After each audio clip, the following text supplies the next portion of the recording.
Cocoșul problemă, să bate în oglindă singur, fii atent.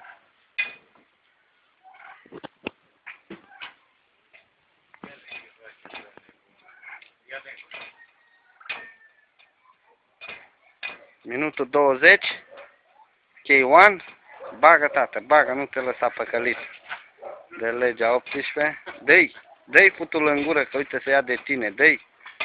Așa, tată, dă-i, sparge-i muianul, nu te lăsa.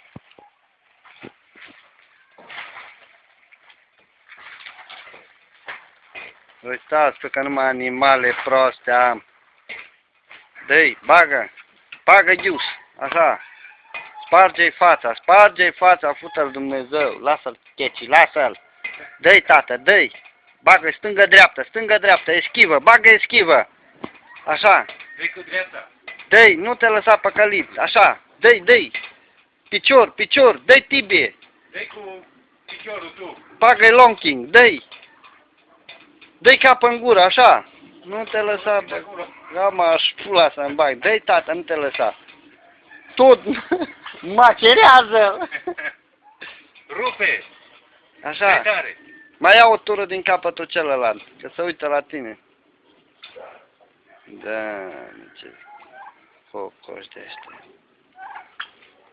Așa, dă-i, nu te lăsa, bă, ca mea, pula, dă-i. Au, că prostii, Doamne.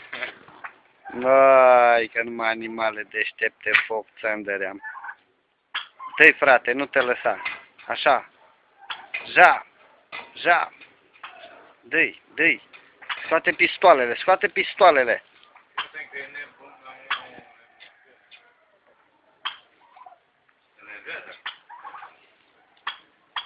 Dacă nu pică aia pe ea, atâta... Nu, că nu-l mai las, gata. Ui bă, ce-i bagă, numai în gură-i dă, numai să-i spargă fața.